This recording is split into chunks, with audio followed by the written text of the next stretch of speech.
Hey everybody, Tofu's made it. I'm here. It's been a long haul, but here we are. Maybe tofu poke even. Hey. It's actually pretty popular. Thanks for being here to hear about big ideas. I'm going to try to convince you that tofu remains a big idea. Let's see how successful I am. Before I start, here we go. I want to sort of set the scene for plant-based because we do play in the plant-based world. In fact, we've been doing it for about 2,000 plus years, but we don't call it plant-based back in Asia. But plant-based as a category in the US, it's been growing tremendously. So sales this year was at $3.3 billion. It's forecasted to be maybe north of $4 billion at the end of 2019. And if you look at sort of your grocery stores, you see plant-based sets everywhere. So it's here to stay, whether we like it or not. It's obviously not new, but it's definitely unprecedented in terms of the growth of the category. So plant-based world, tofu's in it.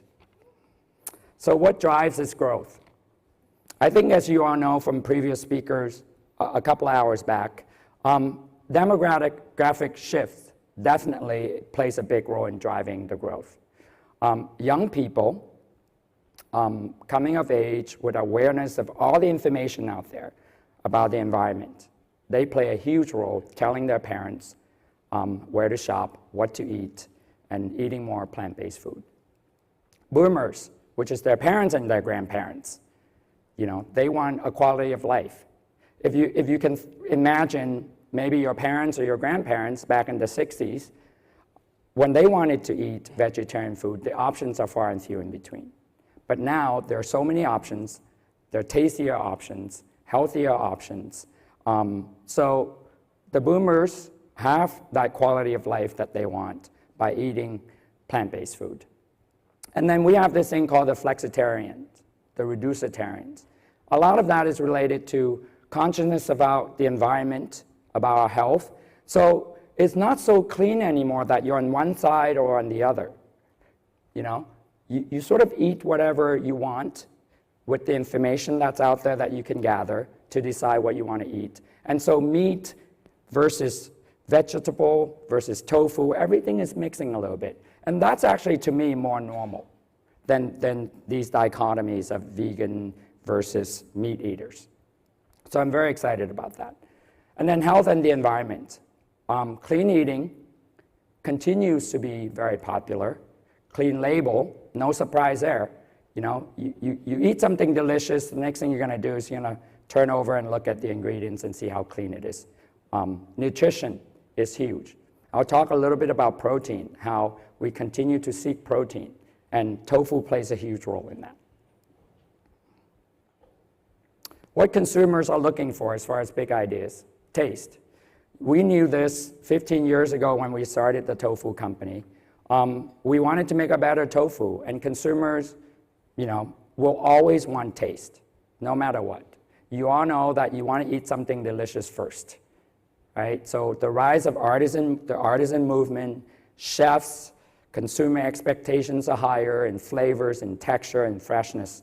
It's pervasive, it's here. So taste is paramount, it remains paramount. Elevated convenience, this is sort of a new term. It's not just convenience, it's elevated convenience. Whether it's meal kits, whether it's cooking at home, everyone wants something that's easy and clean, ready to eat. That's Whole Foods. So if you create a product or any product that has this elevated convenience aspect to it, it's gonna have more chance of success. It's versatile. You can put it in a salad, you can put it in a stir fry.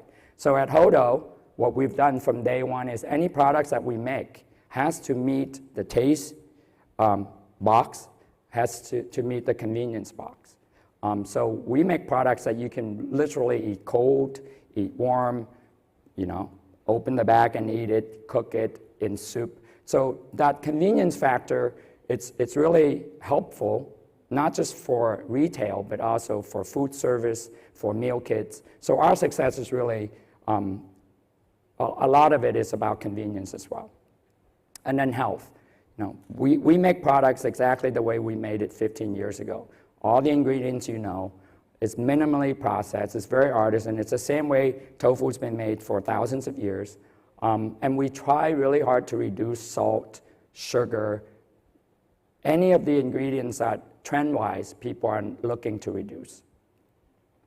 And then the last thing, access, is it's actually the most challenging part for us at Hodo, which is we know we make a really delicious, good product. How can we make it cheaper?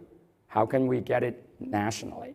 So in the last couple of years, that's exactly what we've been focusing on. And the growth of our company and the size of our sourcing has allowed us to really keep the price very stable and make it accessible to all of our consumers. So these are factors that are not necessarily new, but it's critical as far as any ideas, big or small, reaching the marketplace. This is sort of the history of Hodo, just to give you a sense. We started in 2004 with me trying to make a better tofu, a tofu that I'm trying to convince someone to try, perhaps for the first time, or to change their mind. We jokingly call it Tofu 2.0. But to do that, we have to introduce a convenience factor. And that's what we did by making a lot of prepared dishes. And then we also recognize that there's a lot of myths out there that we need to really bust and to really re-educate people about tofu, take them back to the history, provide more information about what tofu is.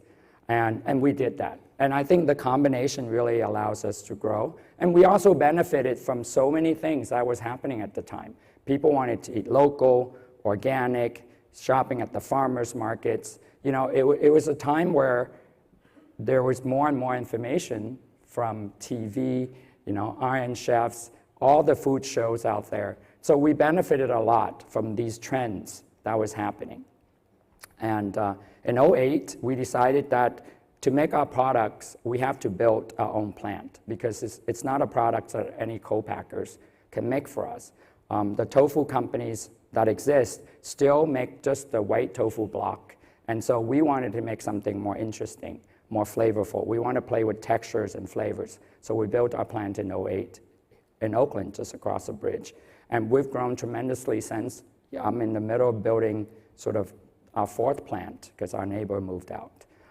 Today, and when I say today, it's just the last couple of years that we've gone from a West Coast company with about 500 retail locations to about 3,000 plus locations in the last 18 months.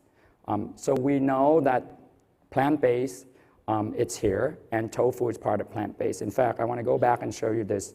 If you look at the bottom here, these are our product lines. There's an evolution from I don't know, I guess your left, my left, from the tofu block, you know, moving slowly outside into other variety of convenience, to yuba, to nuggets, to burgers, and then eventually beyond Asian flavors altogether. So our Moroccan, it's our bestseller at the very end. It's at Target, it's at Whole Foods, it's everywhere. And it has all the elements of taste and convenience and health and access. Finally, tofu remains the big idea. Why? What's old is new to me. So when I look at our business, Hodo's been around 15 years. I look at a bigger arc. This is the second iteration still of tofu. And what's great about it is now it's very much a part of the plant-based conversation, and it's growing. It remains one of the cheapest, one of the simplest plant-based food with high protein. In fact, if you look at the space of plant-based food, whether it's from drinks to new products out there, many of them don't have protein. And to have protein, you kind of have to go through the legume path. There's no escaping. Plant protein, soybeans remain the highest and the most whole protein for consumers. So, and we've spent 15 years really talking about it. And today, the whole myth about soy and good and bad for you, it's really busted. It's all gone. You know, this piece in Men's Health that came out in October was sort of a mea culpa about all the things they said about soy that was not good for you. They're basically saying the science really proved that soy is beneficial for you. In fact, there's a piece also from Men's Health that came out just last week in the UK that talks about tofu being the #1 protein for plant-based food and the fastest growing. It's very versatile. Like I can really go from liquid to solid from a texture standpoint without doing much when it comes to tofu. And we push it. You know, like we work with chefs, we work with meal kits company. You can come to us and say, we want this texture and this flavor, and we can probably make it for you without any sort of high-tech processing. So it's a very highly versatile ingredient, soy and tofu.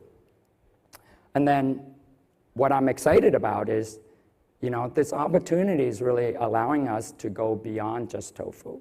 So a couple of years from now, once I'm done building the plant this year, next year we'll be looking at many other forms of using soy, whether it's in the drinks form, in the snacks form, noodles, etc.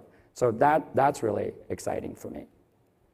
In fact, my colleague, we have this, I don't know, it's a snack. It's a spicy dry snack that's made with okara, which is the byproduct of making tofu. So it's an upcycled product that we're really excited to test out. So she'll be handing out if you want to try it in a minute. So the last thing I want to say about tofu is it really goes well with meat. In fact, in Asia, we eat a lot of tofu with meat. So poke and tofu, I think that's a possibility. Thank you.